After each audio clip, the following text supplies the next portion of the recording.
Investment ko noon, jewelry. Ang negosyo ko is alahas and I import jewelry from all over the world. Kinagat yung tenga ko, nilulun yung hikaw. Ito alam mo, ang pinakamasakit na nangyari sa akin. Tinawag namin sa krame, pinaimbestigahan namin. Hindi ko mailabas yung mga anak ko sa Pilipinas. Siyempre natakot ako, no, kasi nasa politics yung kapatid niya. Meron pang nag-stalk sa'yo, ah. In love sa akin. Taanhin kita, you're just a kid. Hi, I'm Charo from Maddox Jewelry, your cheapest natural diamond supplier from the Philippines. Trusted by many celebrities and known personalities. Another day, another diamond.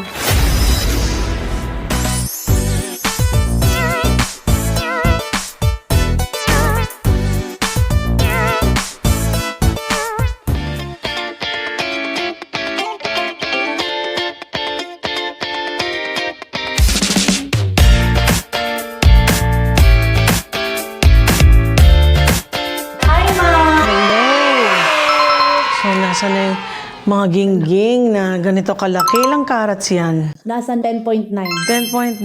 Buti lang hindi ka pa napuputulan ng liig. Sumasayaw siya, no? Opo, sumasayaw siya. Ano sabi mo, that's the biggest Nung time na nabili ko to, this is the biggest dancing diamond sa mundo. sa mundo? Eh di dapat nasa Guinness Book of World Records ka na. So, hindi ko alam kung meron na. Bakit siya mahirap gawin? Kasi dapat gumaganong-ganon. Opo. Ito pong dancing diamond ko na to. Ang mga dancing diamond po kasi sa mundo, yung mga diamond, natural diamond, meron siya dapat registration. So may papel. Meron siyang mga serial number. So mga magkano mo nabili yan nun? 20 million, 30 million, 40, 50? Mura lang po. Going, gone.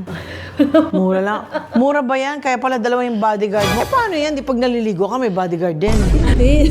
Wala po. Yung mga alahas po namin, talagang nakabold din. So pag naliligo ka, naka-vault yung banyo. Eh kasi baka may pumasok na katulong, nakawin yung diamond mo habang naliligo ka. Ay, bakit naman na-experience ka na po bang ganon? Naku, hindi ko pa sa'yo nakwento. Alam mo, isang pinakamasakit na nangyari sa akin. Taping ng Miss D, several years ago. Hindi pa ako marunong magsuot ng mga fake jewelry. Always, hindi ako naniniwala sa mga fancy. Kahit saan ang suot ko, totoo. So I had rubies, garnets, emeralds, sapphire, lahat ng klaseng blue topaz, lahat ng klaseng stone. Halos dala-dala ko lagi kasi depende sa suit ko, depende sa damit, pang terno. And then nag-i-intro akong gano'n-gano'n. Welcome to Miss D and today we're going to feature, we'll be right back. Sabi kong gano'n. Kasi nakita ko naglalakad yung PA, dala-dala yung bag ko, nandun lahat yung alahas ko. Pagkasabi kong we'll be right back, hindi pa yata nagsasalita kami, direct, yung bag ko, punong-puno ng alahas yun. Wala na. Paglabas niya ng GMA, kasabot niya yung driver. So yung driver tsaka siya, magkamag-anak. Hindi ko po alam na magkamag-anak sila. Hindi. Tapos tinawag namin sa krame, pinaimbestigahan namin. We never found those people. Later on na lang namin nalalaman na ano pala.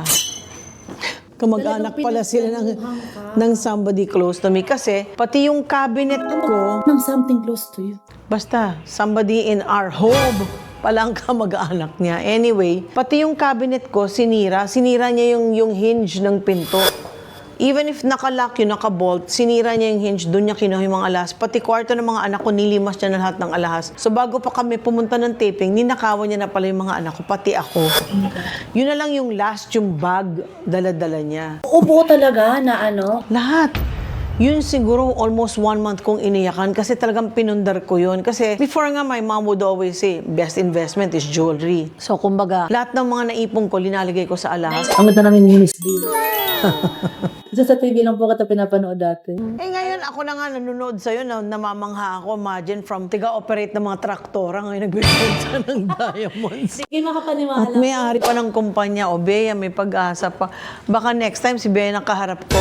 Ma'am, pasok ka. Ito na yung mansion ko. May nag-offer sa'yo ng international show, Movie.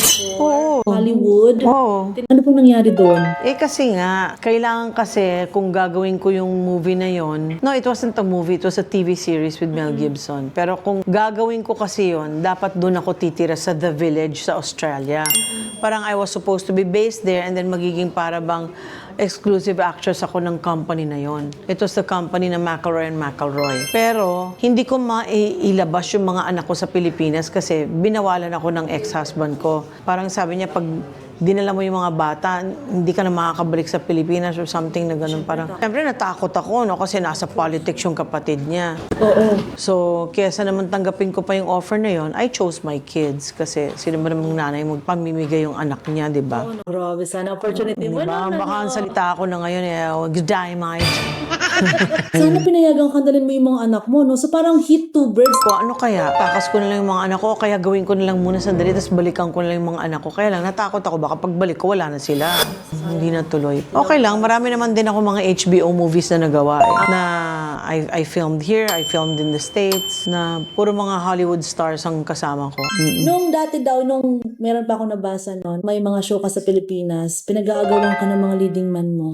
May nagsuntukan pa daw doon para mawin lang talaga yung ano mo. Noon pa yun, sobrang haba ng buhok ko, mahaba pa sa EDSA. Meron pa nag-stalk sa'yo, ah. Oo, naku, sinusundan ako hanggang shipping company namin. Sabi ko, anong ginagawa mo dito? Tapos pinagtatawanan ako ng mga office mates namin. Parang, sino yan? Bata, batuta na naka-ball cap pa na naghihintay doon. In love sa akin. Sabi ko, hoy, umalis ka dito, no? Huwag mo akong sinusundan dito. Anhin kita, you're just a kid. Di nga. Oo, Diyos ko, ewan ko ba tong ganda ko? Masyadong pati mga bata, nabubudol.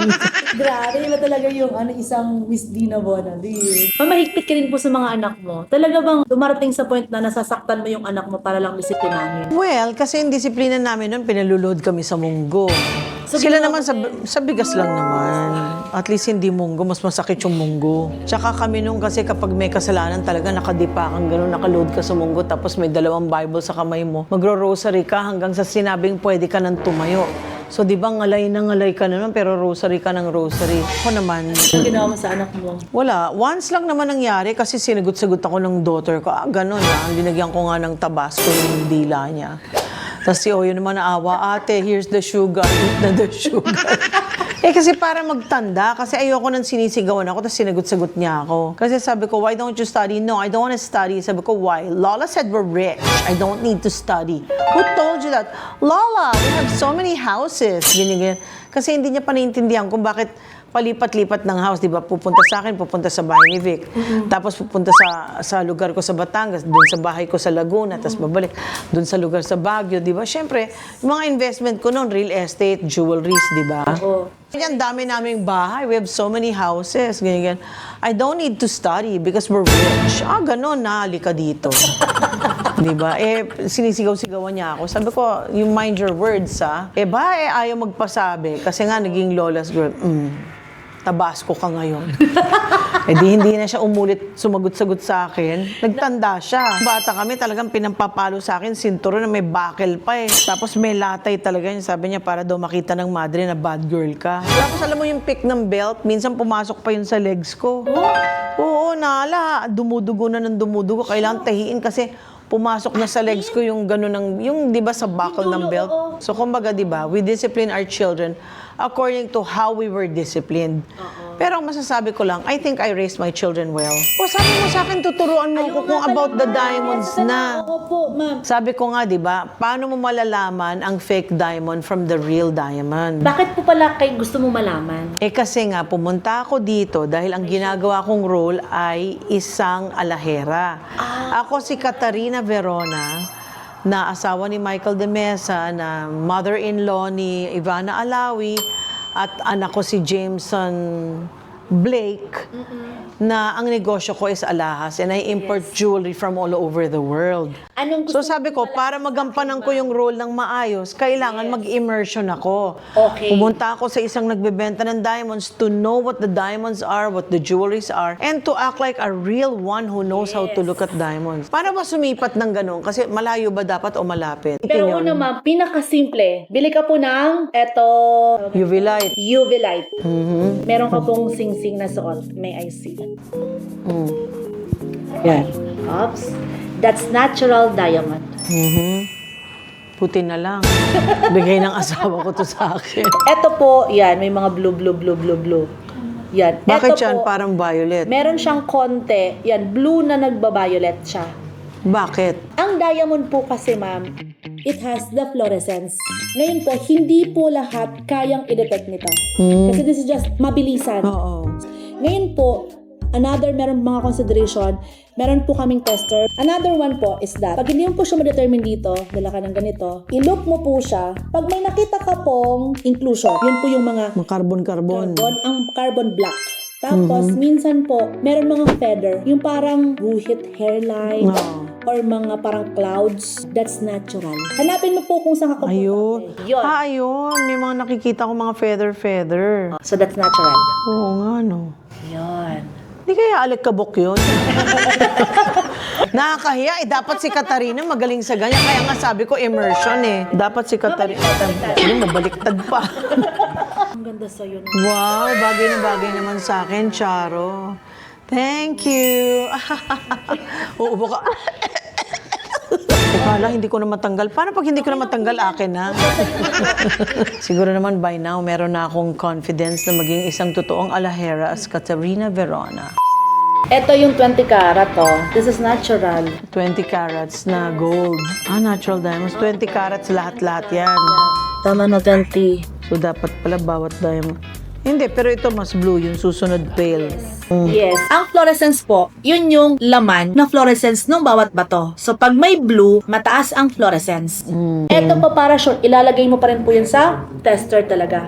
Pero, Pero ba't pag namili ka naman ng alahas sa tindahan, wala namang tester dun eh. pero, pag ito po, halimbawa, etong sing-sing na to, pag tinamaan mo siya, may mga blue, sure na yun, lahat yung natural. Sense. Kunyari, meron akong isang na maraming diamonds. O, pigtasin mo yan lahat, gawin mong set para sa akin. Pwede ka rin mag-suggest ng design.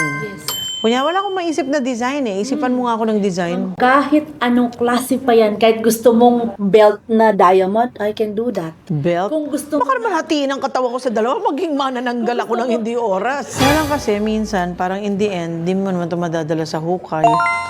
enjoy mo. Enjoyin mo na Pero lang. Ito, lahat ito bracelet. But yes, Nakakatakot naman, ganyang kalaki yung bato mo, tapos gaganunin lang yan, wala na. Alam mo pa bang nangyari sa akin dati? Santa Cruzan. Nakadangling earrings ako ng diamond. Akalain mo ba na merong isang baklang lumapit sa akin? Ay, fan ako. Di ako naman, parang gumanyan ako kasi fan, di ba? Tapos cute yung bading. So parang feeling ko, nakakaaliw naman siya, nakakaaliw yung suot niya. Tapos kinagat yung tenga ko. Nilulon yung hikaw. Tapos buti, may mga security kami ng Flores de Mayo yun eh. So may Santa Cruzan. Di ba? Tapos kinagat yung tenga ko, nilulun yung tapos talagang yung bodyguard, Oo, promise. buti din napigtas yung tenga mo. Ang sakit ng tenga ko, dumugo. Kasi nga kinagat niya yung tenga ko to get my hikaw. Kalain mo, nakadangling ako. Buti nga hindi napunit yung tenga ko. Ano yon? Santa Cruz ng mga Regal Babies. Kay Mother Lily pa ako noon. Sa mga panahon pa naman ngayon, yung mga nawawala ng tenga, yung mga nagpapa-nose lift or facelift, binabawasan sa tenga. Sabi mo dati, yung mga itsura ngayon, pare-present sila ng itsura. Isa lang ang doktor. Ikaw talaga masyado kang ma-research sa mga ganap ko, no? Follower ba kita sa HOD? O mag-subscribe kayo sa House of D. Another day! Another diamond. Salamat po, ma'am. Salamat, Charo. And I'm hoping to next time, mas magaling pa akong Alahera kayo. alahera.